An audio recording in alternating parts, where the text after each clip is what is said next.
play football if I don't want, bro. I don't even need the game. If they want to play, they're gonna play by my rules. If not, I don't need to play. I'm a millionaire, bro. I'm an entrepreneur. Like, I don't have to prove no one anything. I'm perfectly fine walking away fully healthy or whatever.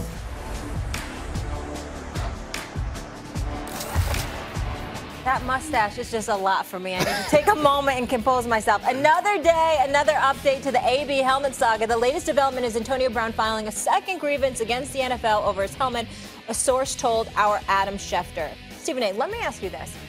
We heard the ultimatum the other day. Marcus, what's up? What's up? What's up? Okay, at this point, what options do the Raiders have with it? I don't know what options they have available to them, but I will tell you this. I would dare him not to show up. I would dare him to lose the money he fought so hard to get. Right. You don't show up here, we ain't paying you. Because see, here's where the thing is, and I'm not gonna lie, it's semi-personal to me only from this perspective that I've spoken to Antonio Brown on several occasions in the past. I genuinely like the brother and appreciate the greatness that he puts on display. But him acting like this, I believe personally will have collateral damage that will extend far beyond himself. And I think he knows that. He's not thinking about it. I don't think he's thinking about it. I don't think it's something that's conscientious, but I think he's smart enough to at least know in the crevices of his mind that this could affect people more than him. And to not care about that enough, to just make sure you towing the line and you conducting yourself properly is my issue with him. And so for me, if I'm the Raiders, I don't blame Mike Mayock one bit for doing what he did. I anticipate at some point we're going to hear from John Gruden, who's getting tired of this himself, if not already tired. John Gruden that we know, that worked here on Monday Night Football for 9 years.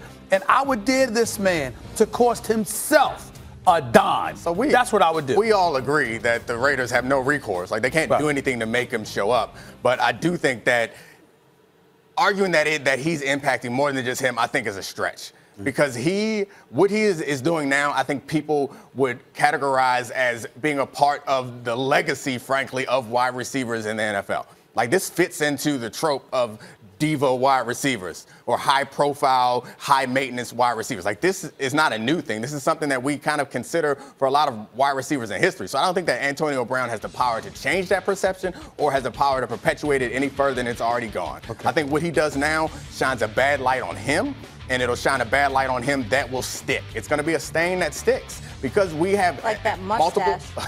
Yeah, that mustache is something we can't unforget. And maybe when he gets in the Hall of Fame, maybe they'll put a little something on the bust to spray paint a little blonde mustache on there. But this is something that is a part of who he is. It's only going to cost him going forward. It's going to cost him the $30 million if he doesn't show up, even though we all know he probably is going to play at some point. And it's going to cost him reputational value. But I don't think it's going to impact players going forward. What do you think, Marcus? I agree with you, Foxy. I'm not so much in the vein with Stephen A. that this is going to impact guys. Now, if people see remnants of that, of Antonio Brown in those individuals, that's when the conversation could come up. And I understand what Stephen A. is saying from that point.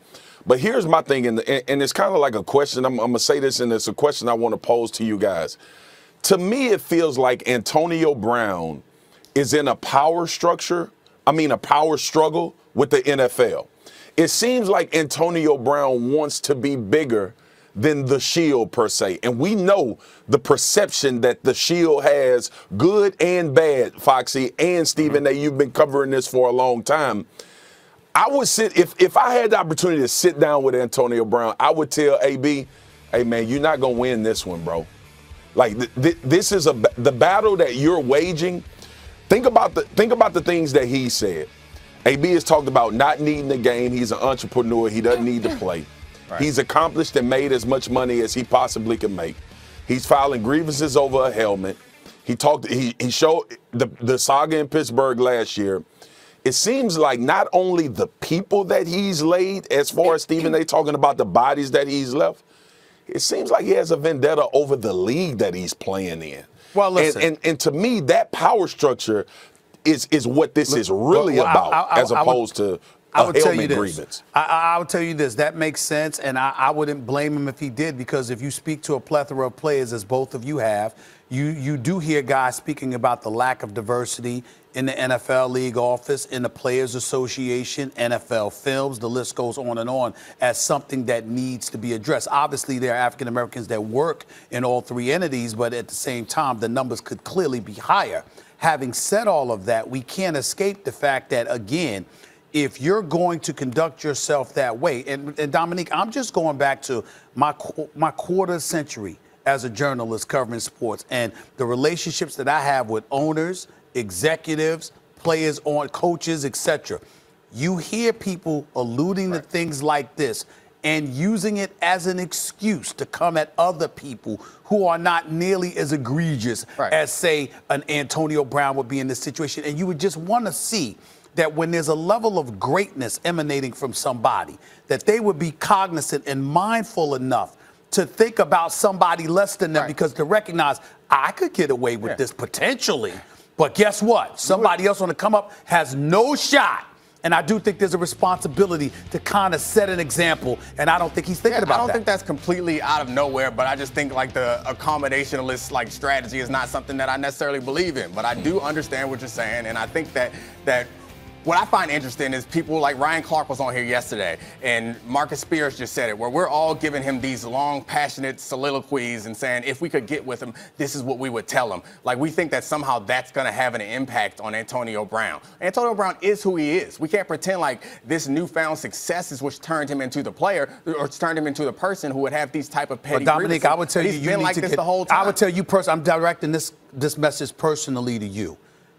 You are not just a pundit on these airwaves. Right. You are a former football player, a highly intelligent individual who was an officer representing a plethora of people, not just yourself. I would caution you to rethink your attitude in certain respects, because the words that come out of your mouth could have a profound impact positively on a lot of people. So when Marcus Spears, who I also feel the same way about, sits up there and says, if I could get him in a room, if Ryan Clark says I could get him in a room, I would like to believe, I'm not saying it will work, but I would like to believe that Dominique Foxworth, more often than not, if he had an opportunity to get cats in the room, could have a profoundly positive impact on their thinking. Because I've seen people change their mode of thinking when somebody they respect, who's knowledgeable, can drop some knowledge on them.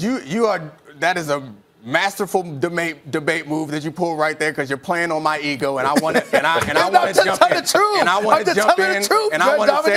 that I have the oratory ability to change this man's mind. You might, come on, not him. Let's be real. Maybe not him, but somebody else. But maybe there are some young people watching out here now, and I would say to them, don't act like Antonio Brown. If you couldn't deduce that on your own, and you needed me to tell you that, then I'm sorry. But okay, don't act like Antonio Brown. That's fine. This diva receiver is nothing new. I think like this is, if we didn't have this, come on, this happens. I think it's more about. I don't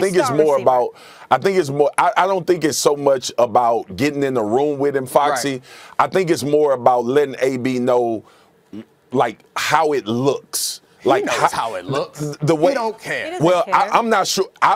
In a lot of cases, I would agree with you, but I'm not sure if AB is conscious of everything that's going on. I think it's easy. It's easy for us all to pile on AB because he seems quite wrong, and it's the more difficult thing, I think, is to try to see his perspective. And I think that from his perspective, the only argument you can make for him is that this stuff that bothers us about him, this ego, this cockiness, this desire to be treated differently, is also the stuff that drives him to be as great as he is. Like, that's the best argument you can make. Last point. Let's not act like folks are character assassinating Antonio Brown. Antonio Brown was always cocky and confident, all right? Nobody was saying anything about Antonio Brown until the last game of the regular season when he was AWOL. So what we're pointing about is what he does, not who he is. Don't give him that cushion. Nobody's character assassinating him. We're pointing out that his actions are character assassinating itself. Not the man. We got it. Just let him play with the old helmet. Who cares? Bye, Marcus. His brain. Good to have you with us. I'll see y'all tomorrow. All right. Up next, Dre is in the house. Rotimi's here to break down the final season of Power. And he's got some explaining to do. He's got some explaining to do. What's going on? How we doing? Good to see you. Good to see you.